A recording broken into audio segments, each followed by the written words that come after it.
Om Namo Bhagavate Vasudevaya. Om Namo Bhagavate Vasudevaya.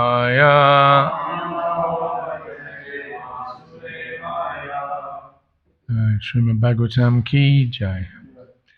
What verse have you got up on the board there? 31. Okay, I'm going to, with your permission, skip back a couple of verses to verse 26.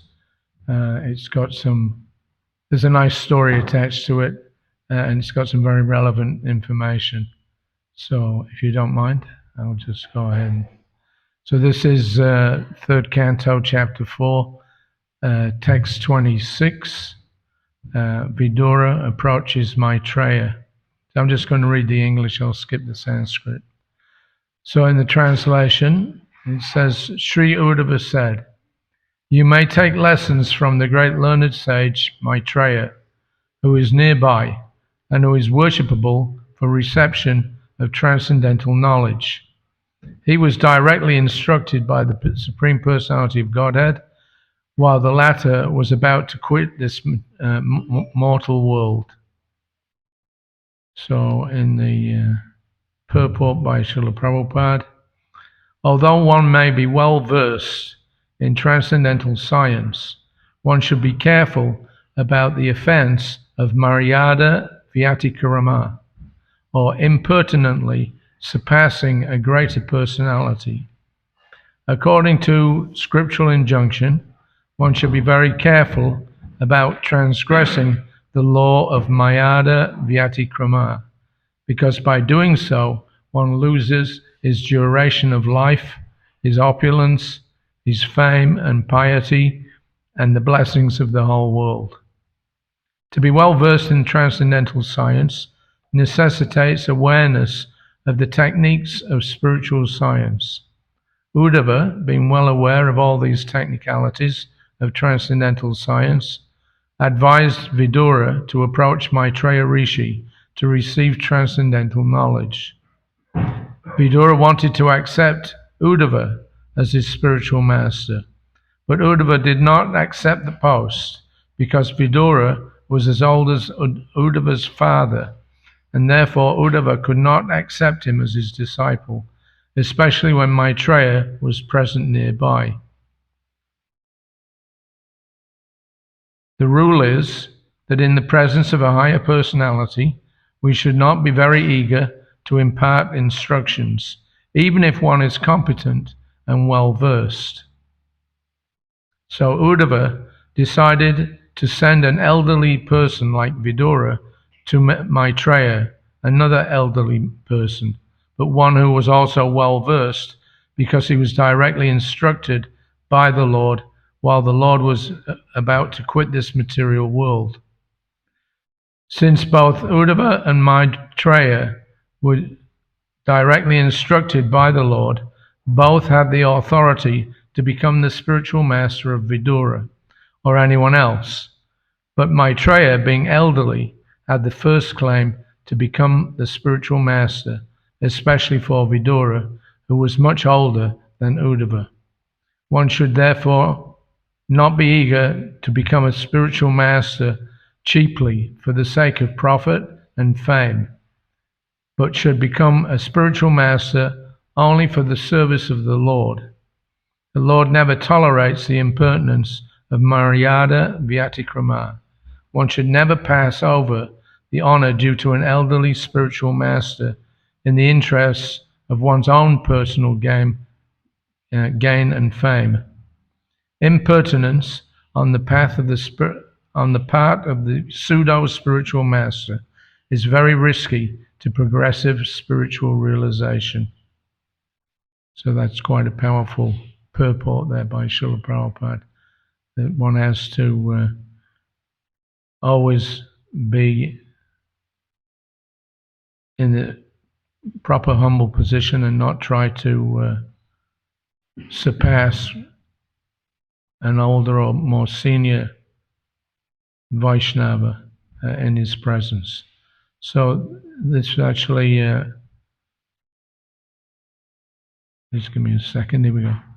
This reminds me of an incident because we read these words, but to see them in practice is very powerful. And when I was traveling with Srila Prabhupada in 1976, there was some incidents with one of Prabhupada's senior Sanskrit editors, Nitai Das, which we'll have a look at now.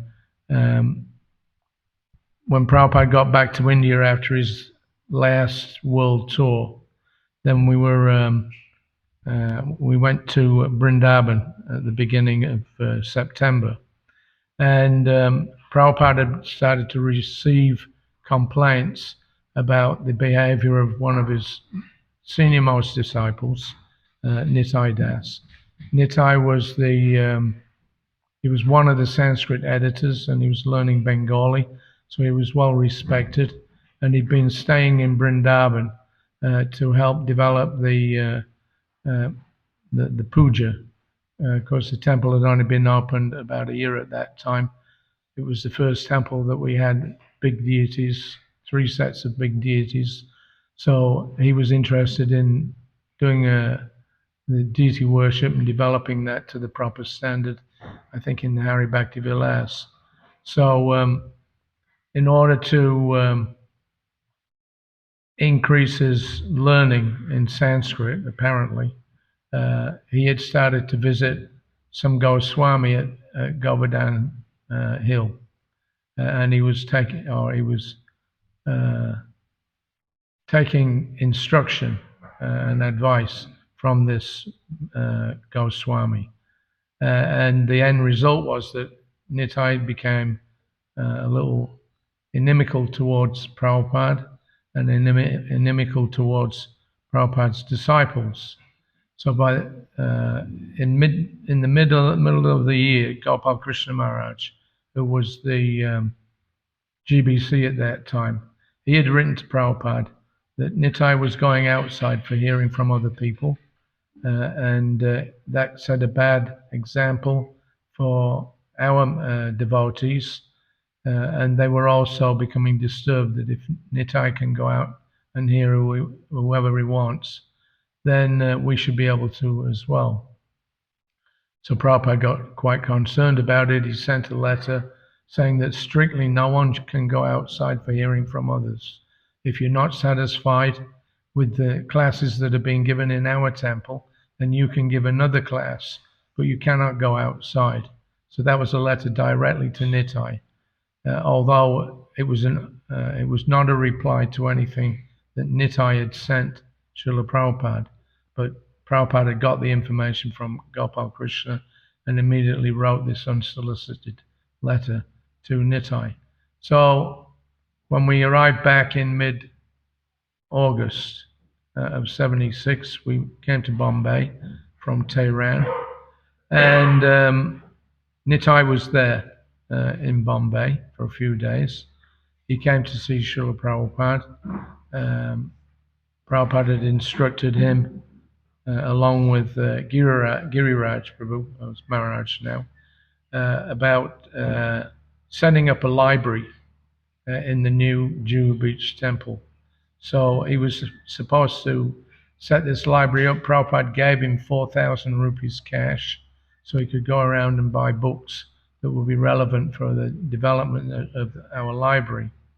So after they'd met with Prabhupada, he didn't look very well to my eye. I hadn't seen him for a few months. When I came back with Prabhupada to Juhu Beach, he was there, and I could see he was looking very pale. What's the opposite of luster? No lust. Pallor. Yeah, he looked very kind of withdrawn.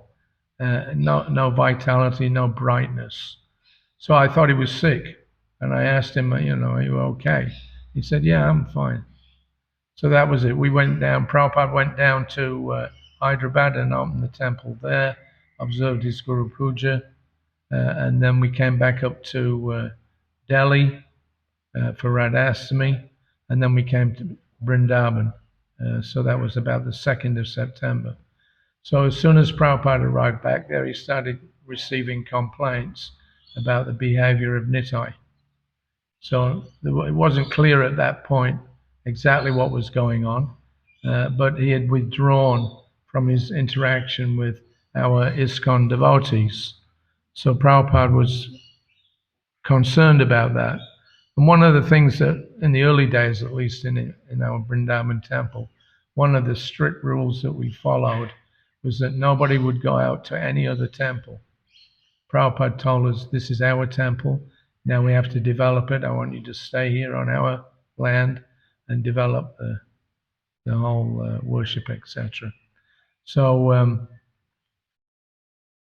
these complaints were coming in about Nitai Das because he was going outside. And when we got back to Vrindavan, this is about September the 9th, complaints about Nitai Das have been increasing daily. Apparently, he's been telling the devotees that it is not possible to go back to Godhead in this life unless one chants 100,000 names of Krishna, 1 lakh, about 64 rounds every day. He's been claiming that if one only chants 16 rounds, it will take many births. Many devotees have been affected by this nonsense, which Nitai got from some advanced devotee in Govardhan. So on the pretext of studying Sanskrit, his ears were being filled with this poison. So Prabhupada said that he's become a sahajya. He pointed out that at initiation we agreed to chant not less than 16 rounds. He said, we're not saying only 16 rounds. You can chant more if you can, 64. But actually we're not capable of chanting 100,000 names a day, or 64 rounds. That is not possible for you. So then a couple of days later, on September the 11th, there was some news that came in. When Prabhupada had arrived back, we had not seen Nitai anywhere. Now suddenly this news came in. He had been staying out at Radhakund with another devotee called Yogananda. So Yogananda had happened to come back to Vrindavan, and he bumped into Gopal Krishna Maharaj, and then he had given some information about Nitai.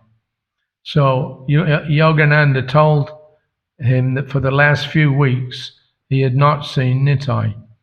Then today, just by chance, he saw Nitai sitting in a train at the Mathura railway station.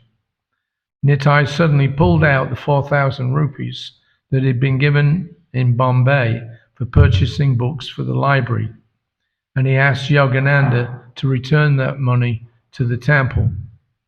When Yogananda asked him what he was going to do, Nitai said, now I'm going to Jaipur to say goodbye to Govindaji.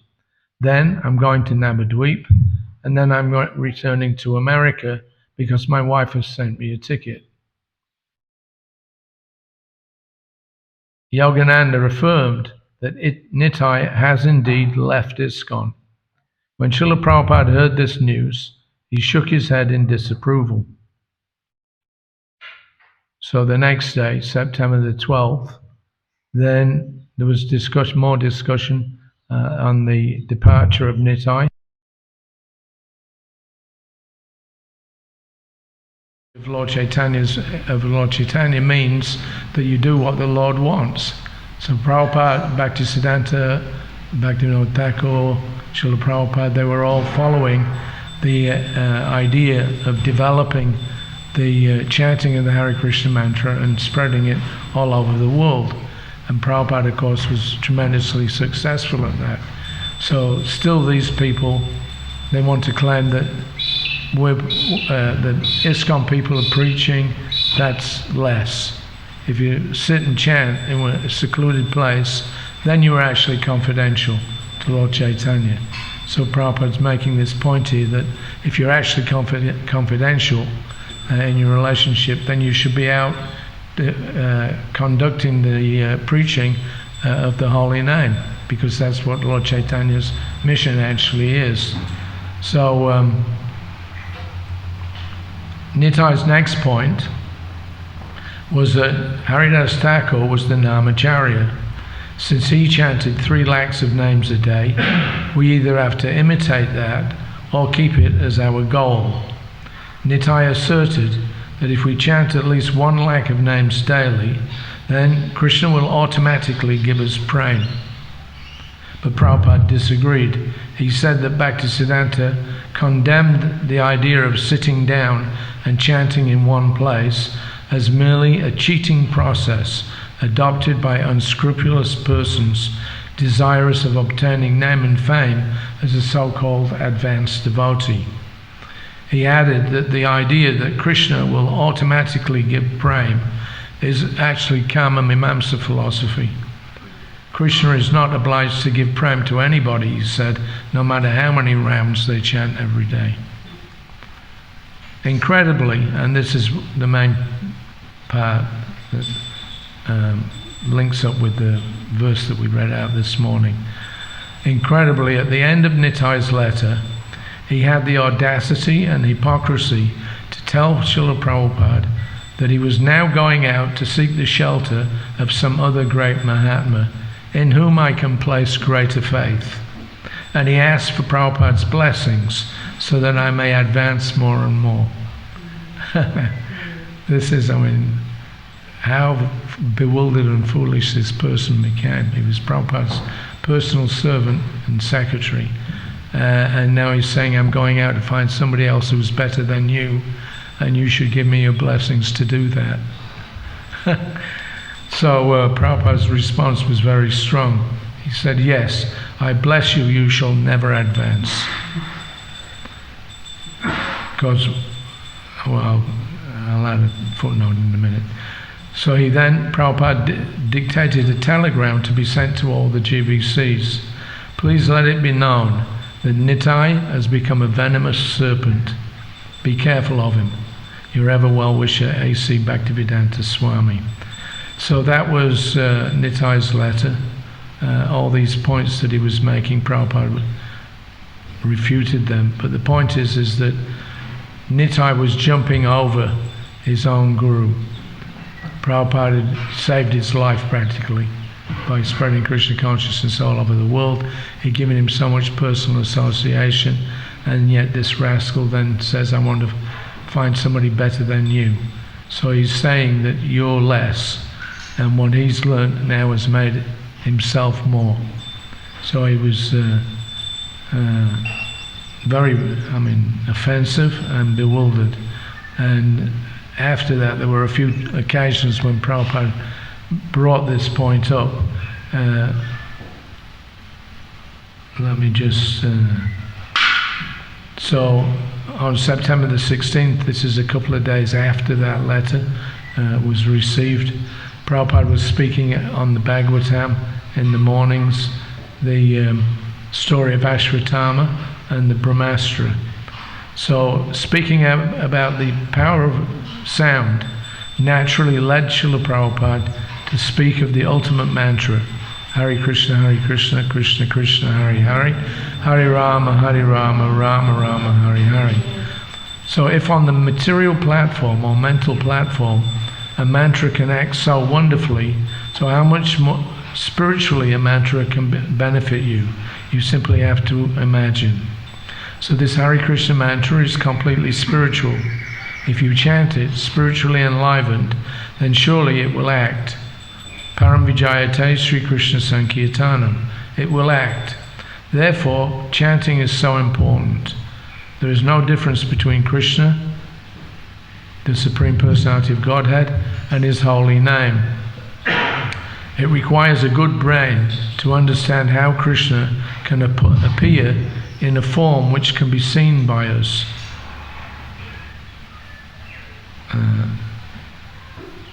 And Krishna can appear in a form of sound that we can hear. So this is for our benefit. We should immediately see that this Sankirtan, Hare Krishna, and Krishna, Hare Krishna, Radha Krishna, Sita Ram, Lakshmi Narayan, or any other form of the Lord of Vishnu. So that Hare Krishna means the Supreme Lord and his spiritual potency. So we address the Lord, Hare, oh the energy or spiritual energy of the Lord, and Krishna, oh the Supreme Lord. So Hare Ram, the same thing. So what is the meaning of addressing Hey Krishna, Hey Radhe, Hey Ram? Why do we do that? That just engage me in your service. This is our prayer. It is not our prayer that, oh Krishna, oh Ram, give me some money, give me some woman. No, this is not the prayer. Of course, in the neophyte stage, one may pray like that, but that is not Shuddha Bhakti, pure devotion. Pure devotion means to pray to the Lord, begging for some service. My Lord, kindly engage me in your service. So this is the perfection of life, when one is engaged in service to the Lord in love. So in discussing the chanting, Prabhupada made a very strong and not so veiled reference to Nitai. So Prabhupada went on, he said, you can become a very great saint and live in a secluded place and become puffed up that you have become a great personality, and people may come to see him that, oh, he should not be seen because he is engaged in chanting the Hare Krishna mantra. My Guru Maharaj has condemned this. He said, Mana Tumi Kishira Vaishnav, my dear mind, it is your mental concoction that you are thinking that you have become a very big Vaishnav.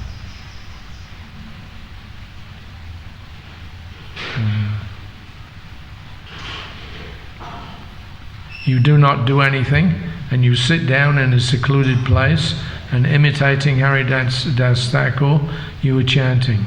So you are a nonsense. Why? Nijanaragari Pratishtharatare, to get some cheap adoration as a great chanter. Because if one is actually chanting, then why should he become attracted to women and bidis?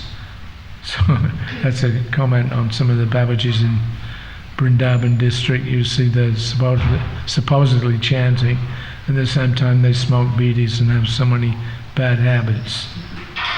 So, for those of you that don't know, a bidi is like a cheap form of cigarette that they poor people make in India.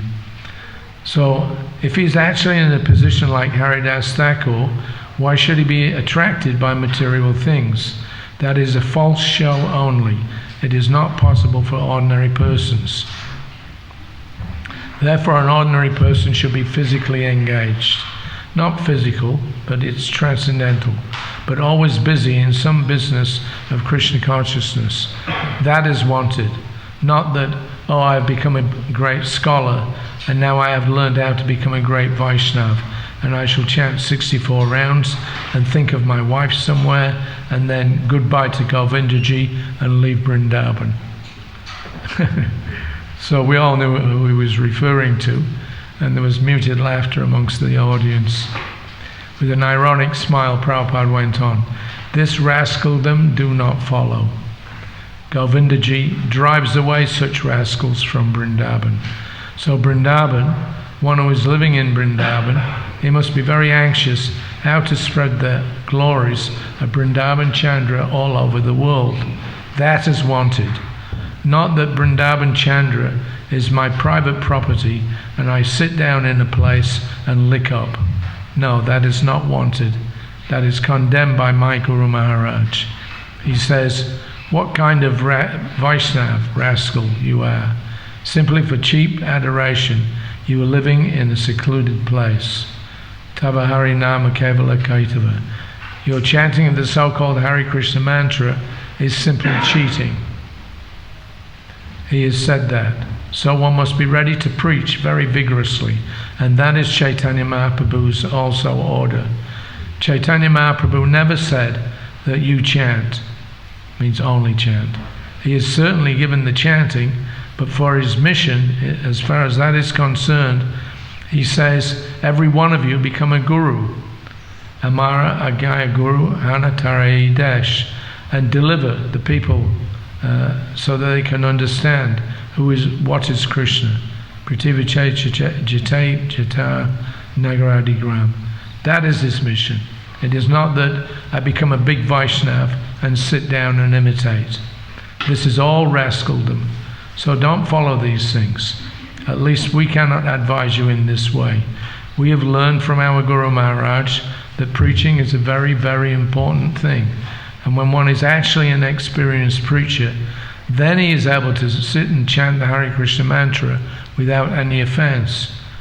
Before that, there's so-called chanting of Hare Krishna mantra so you can practice without any offense and giving up all other business and make a show of being a big Vaishnav. So that is not required. So that was Prabhupada's more expanded reply to the letter that he got, that this is the real business of a follower of Chaitanya Mahaprabhu, that he's always out preaching the holy name and giving the holy name to others, not that he locks himself up in some secluded place and pretends to be a big Vaishnav. Later on, the next day, on September 17, Prabhupada again talked about the power of the mantra, Hare Krishna mantra, and Prabhupada told us that if you take it seriously and follow according to the instructions of your spiritual master, then you can go back to Godhead in this life. So we can make our choice, Prabhupada said, because always Krishna gives us a choice, a chance to make our choice. Yatechasi tata kuru. Whatever you like, you can do. So my request, it is my duty, because you have accepted me as your spiritual master. So I am repeating my spiritual master's order that don't wait for another life. That is a very, very risky business, another life. I am given the chance of taking my birth in a good Brahmin family or a rich family, but there is a chance of again being spoiled. So don't think, next lifetime or after that we'll go up to the heavenly planets or something. Prabhupada did once say that one of the problems with his disciples, or at least some of them, is that they are only desiring to go to the heavenly planets, but not to renounce everything and go back to Godhead. So Prabhupada is saying here, don't wait for another life, that's very risky. So I'm giving you as your spiritual master the opportunity, and you should take it up. So that's in September. Now, in October, Prabhupada was still speaking on the first canto, 7th chapter, verse 44, and he was stressing that pleasing the Guru is pleasing Krishna, and he told us, do not learn Guru Mara Vidya.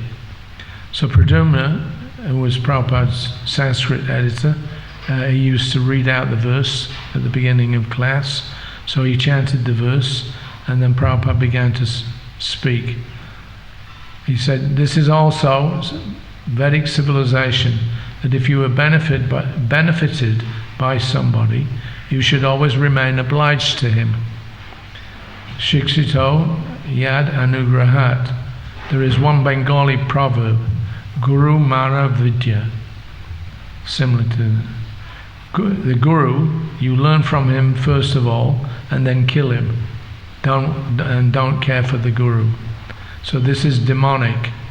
By the grace of Guru, you learn something, and then when you learn something, then you become greater than him, and you don't care for the Guru. This is demonic. Even if you have learned something, you must always feel obliged to your Guru. So that was more directly there. You become a demon. If you offend your Guru, then you lose everything.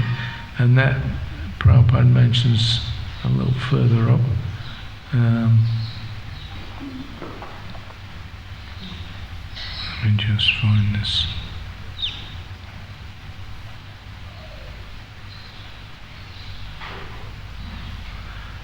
So, Prabhupada goes on, there is nothing special to be explained.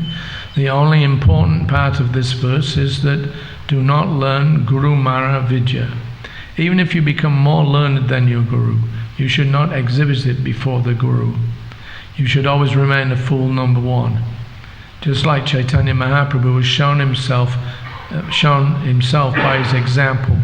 Guru More Mukha Deki Karila Shashan.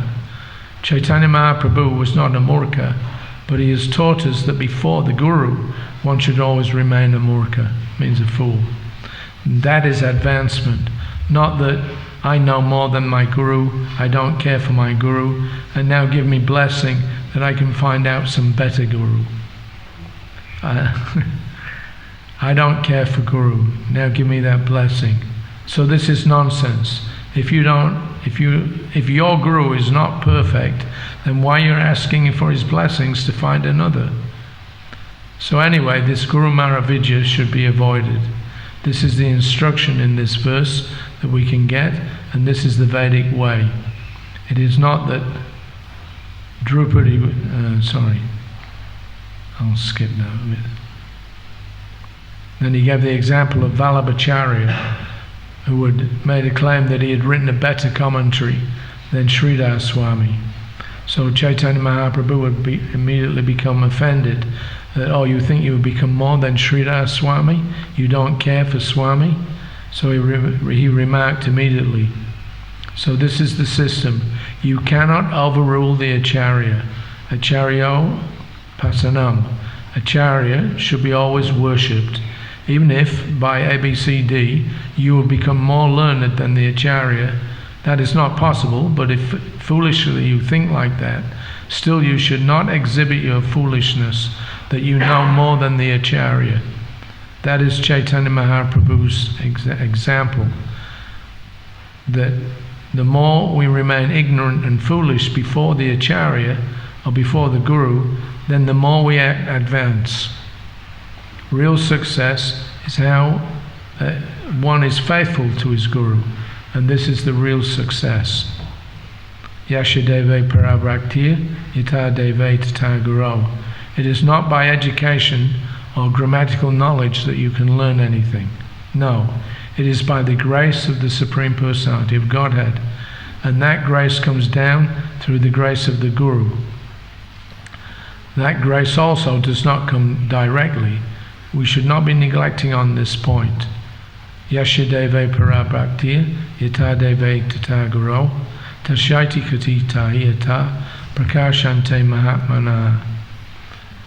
Things become revealed by devotion, not by so-called education. No. So by the mercy, not that by Bhagavat Prasad, that it is achieved by education and grammar. Yasha Prasadat Bhagavat Prasado. By the mercy of Guru, one can achieve. It's just like the common saying, if you love me, you love my dog. So you cannot approach Krishna without loving his dog, his servant. Satam Prasangat. A person who is trying to distribute the message of Krishna, he is the very, very dear dog of Krishna. Nacha tasman manusheshu astyame pritamaha.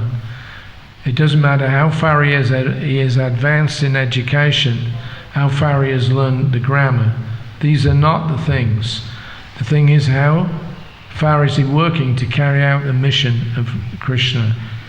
Then one has to receive Krishna's mercy through the bona fide servant. Krishna cannot be bluffed by so-called education and grammar. By grammar or education one can understand. No.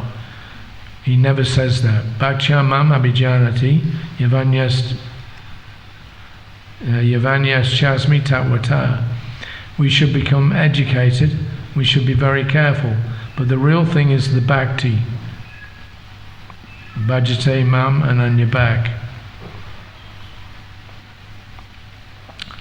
Okay, so just one. There's more, but I'm going to skip because I don't think we'll have enough time.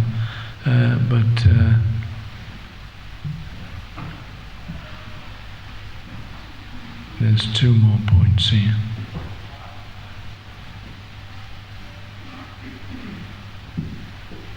Okay, so milk is a very good food, everybody knows, but as soon as it is touched by the lips of a serpent, it is poisoned immediately. Therefore it's forbidden. And one who has no knowledge how to respect the Guru, how he can become a Vaishnav.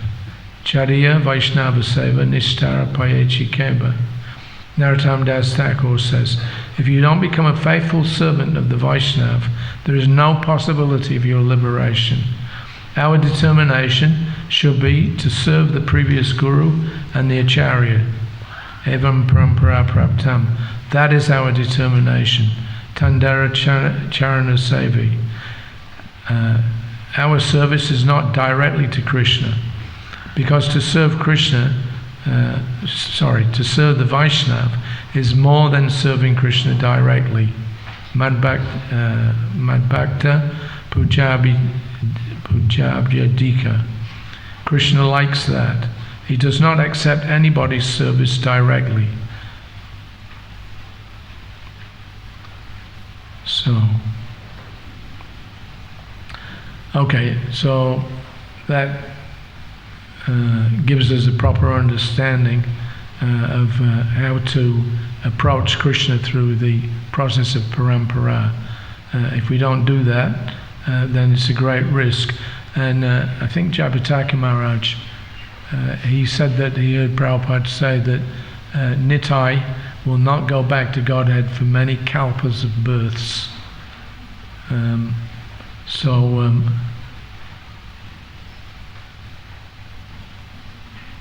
me see.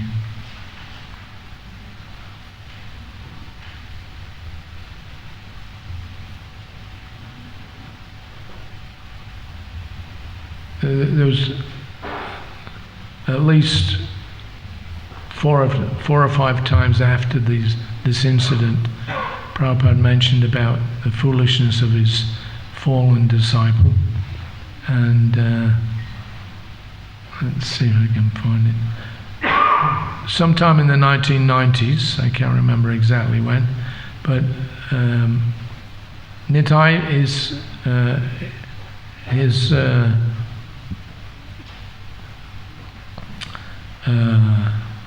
let's see. Sorry, I lost my spot here. So Prabhupada commented that Nitai actually went back to America. He became a professor in some university, and he specializes in Goswami literature or something like that. But that's his imagination. Prabhupada told him. Prabhupada was speaking to us in Bhubaneswar, and Prataputra Swami was there, and Prabhupada mentioned this about this ridiculous position of asking for Prabhupada's blessings so that he can reject him. Prabhupada said he has written to me that he's asking my blessing to find out another bona fide guru. Such a rascal he is. If his present guru is not bona fide, then why is he asking blessings for him? Such a rascal, he has written me. So Prataputra says, this is a nonsense proposition. Prabhupada said, no, you say, but he is learned, over-learned. He's asking somebody blessings who is not bona fide to find out, the bona fide. Just see his position. If you were seeking a bona fide spiritual master, then why you're asking blessings from the non-bona fide? I could simply laugh, that's all. That's such a rascal. He was doing some tangible service, editing work, and he left everything, and now he's gone out to find a bona fide guru. So the end result of this, just give me a second, in the 1990s I was saying, that Nitai had gone back to university, he was teaching, and because the internet was just becoming established in the early 90s, and he had he had made a biographical statement, which was there at the opening of his. He had his own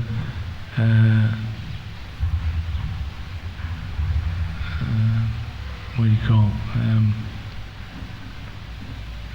web page. So on his web page, there's some comments there by Nitai. He says, as far as first of all, he says that he'd been part of the Hare Krishna movement, then he was dissatisfied with that, so he left, and he went to some other Babaji. So he puts this on his web page. As far as my perspective on all these works are concerned, I am a skeptic. In my younger days, and still at times, I was far too gullible for my saner moments today. I joined the Hare Krishna movement and visited India for the first time in 1973. That is how I became interested in the Vaishnava tradition originally. I began the study of Sanskrit and Bengali and some Hindi during that period. Eventually I became disillusioned with the Hare Krishna movement, left that organization, and became a disciple of another guru who is also a member of the Chaitanya Vaishnava tradition, but not of ISKCON. He seemed to me to be more genuine than Swami Bhaktivedanta, the founder of ISKCON. After living and practicing with Srila Kishorananda Babaji for some time, I returned to the US, finished my undergraduate education at the University of Colorado, and then went on to graduate in the University of Chicago. So this is the important piece here. Over the years, I've seen my attitude towards the Vaishnava tradition and towards religion in general change. I now see religion as mostly fantasy and explainable better in terms of human need rather than divine revelation. Religious fantasies are for the most part harmless, but sometimes they become so powerful and intertwined with reality that they become like a sickness. This is when religion becomes very dangerous. So like disease, they are communicated by contact, and also, like disease, they must be counted, they strike at people in certain conditions of weakness, amongst which might be counted poor education, weak critical thinking skills, low esteem, overly abundant self-esteem, and so forth. In addition, there is certainly an addictive quality to these religious fantasies.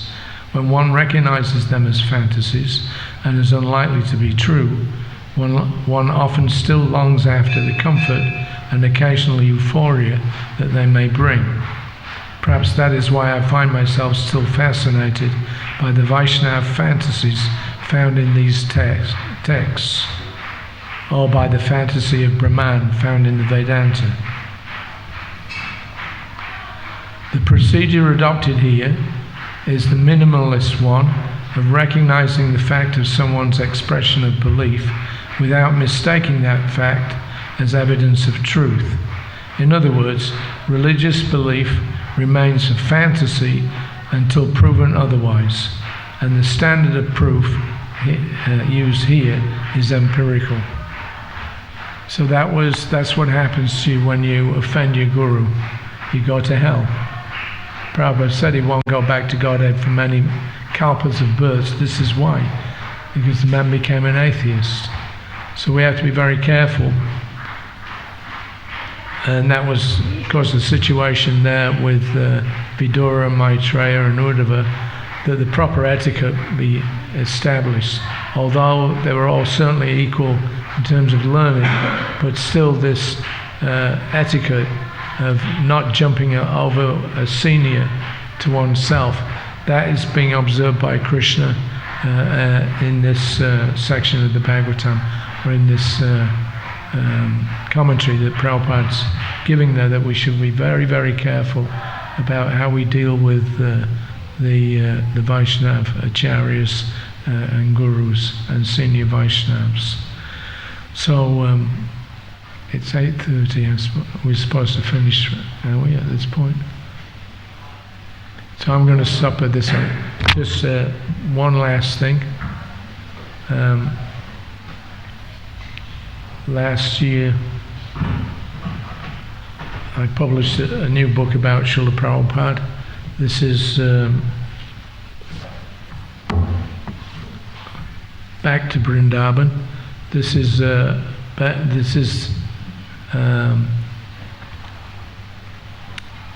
diary that I was keeping in 1977. I was with Prabhupada in October of 77, and I was keeping a separate diary from the one that I've been publishing over the last few years. This is just the 1 month from the end of September until Prabhupada's departure in mid-November. So that's available. We printed, as I say, we completed it last year. If anybody would like to get a copy, my daughter Rasarani Priya, she's up at the back, she's got a few copies there. So if anybody would like to immerse yourself a little bit more in Prabhupada's final pastimes, then they're available.